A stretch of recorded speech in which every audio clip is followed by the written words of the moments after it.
Let's start there. Could this be what turns the Yankees around? They're still hanging on to wild card 3 by the skin of their teeth. They lost 14-1 to Baltimore last night.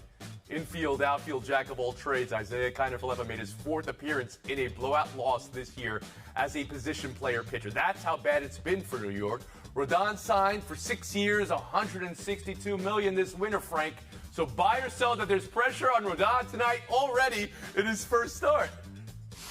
100% there is. Other than re-signing Aaron Judge, this is the biggest move that the Yankees made during the offseason. And remember, you could dominate a playoff series with 2 great starting pitchers. They have Garrett Cole. Now Rodon will be returning. Then they're playing the Cubs. Remember this, too.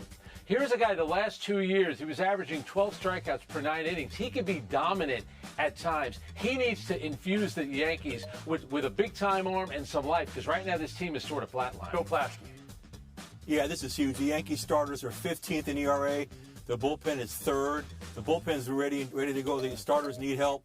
This is important for them. And also, with Aaron Judge's toe injury looking worse and worse by the day, they need to get a pitching jolt. They need a jolt of energy. This is huge for Emily them. Kaplan. Yeah, I mean, of course there's pressure, but you take on that pressure when you sign a $162 million contract. And there's going to be pressure because he's not going to get any run support. The Yankees' biggest issue is their bats right now. They rank 20th in MLB run support per 9 innings. So I'm going to marry the East and the West Coast here, being in Chicago. Like Frank said, they might have the best 1-2 punch in starters, the best bullpen, or really good bullpen, like Bill said, and that's enough to steal you a series. Okay, but Rodon doesn't hit, and nobody's hitting for them right now. David Dennis Jr.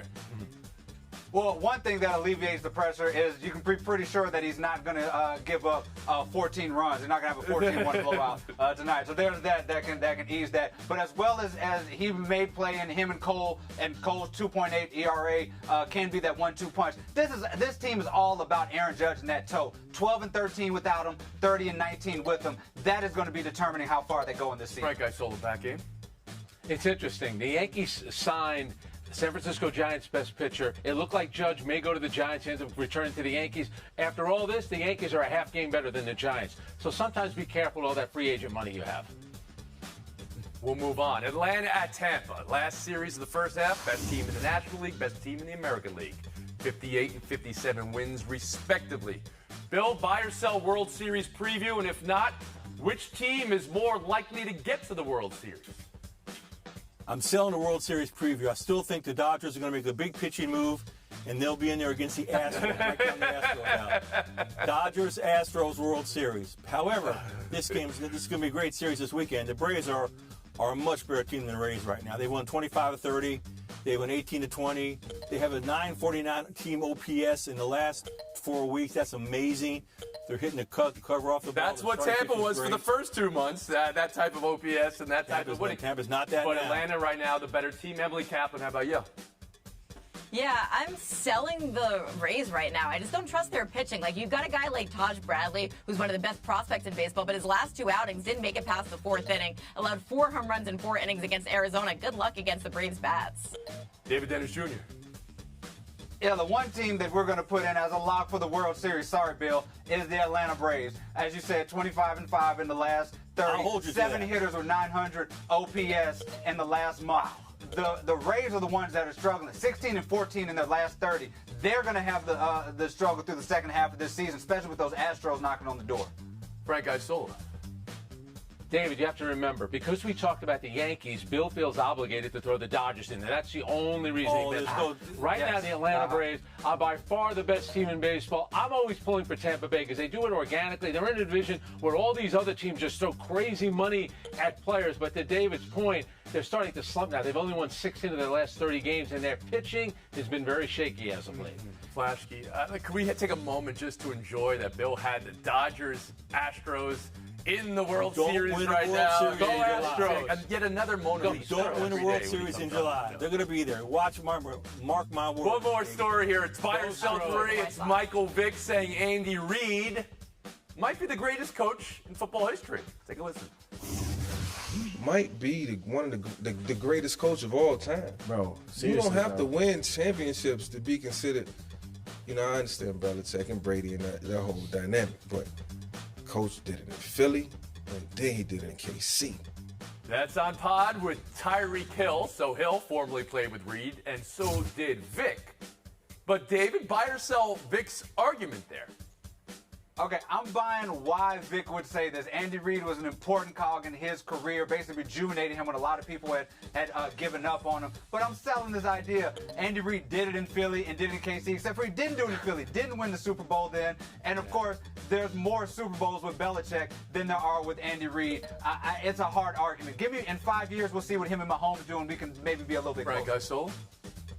Yeah, if I'm Andy Reid, I'm thinking that's my guy, Michael Vick. I coach him, and now he's calling me one of the best coaches of all time, if not the best. Andy Reid's an incredible offensive coach, there's no doubt about it. Just like Belichick was a great defensive coach, winning a couple of Super Bowls with the Giants as defensive coordinator. But it still comes down to the rings, folks. And Bill Belichick is still here.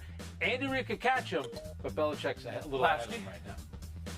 Belichick's won 3 times as many championships as Andy Reid. It's not even close. Belichick won. Yes, he had Brady, but also he had a completely different cast in all 6 of those championships. Belichick is the GOAT. Emily Kaplan.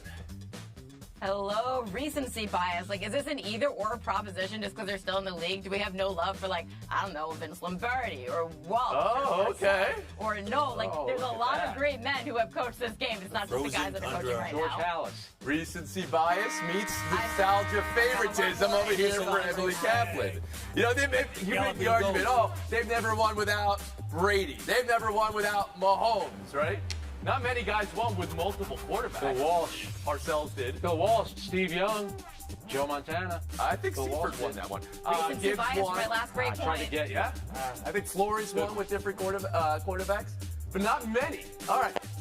Good call. Good. I love chopping it up some all-time great football coach talk in the middle of July. Flashkey, I missed a bad word from you earlier. I'm deducting a point just for your scorekeeping for the season, but it's still good enough to go to Showdown. Flashkey, Kaplan next. What was the bad word, You have to do Dodgers? that now? You couldn't have waited 5 minutes? Dodgers.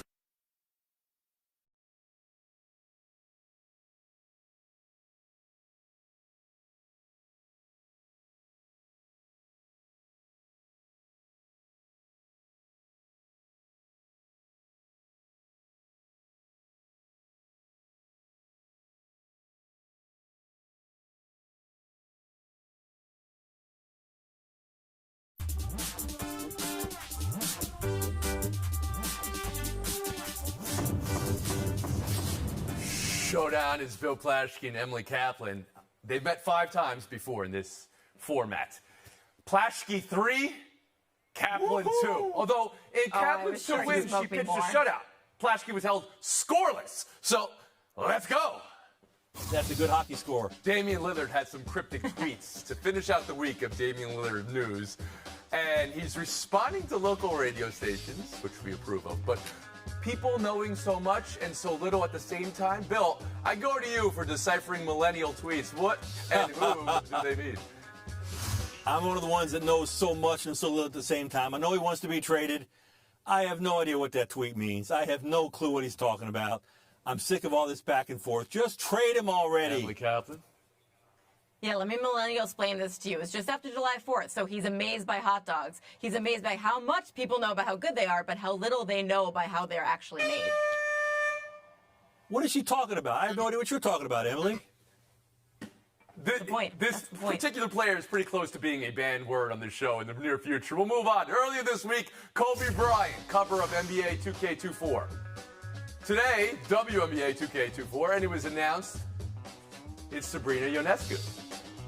She said it's an honor to be able to represent the WNBA in women's basketball. We've done video game and magazine covers 100 times in the history of this show and Piece of the Game conversations a million times. Emily, is Ionescu the right pick this year? Look, she's a fantastic player, and I get it, especially given her relationship to Kobe, but I feel like it should be of someone on the Las Vegas Aces. I don't know, like the reigning MVP, Asia Wilson. That might have been a good pick. Flashkey? Yes, it should have been Asia Wilson, or if not her, Candace Parker. It should have been one of those athletes.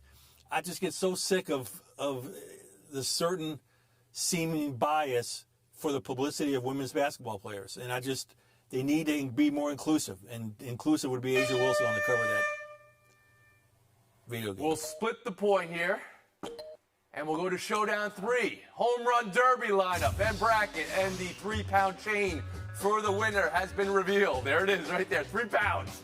Pete Alonso. He could carry that shade on that neck. 3 pounds, no big deal for him. And Julio Rodriguez have a rematch in this one. You could also see Mookie Betts and Vlad in there. Some new bats, Adley Rutschman.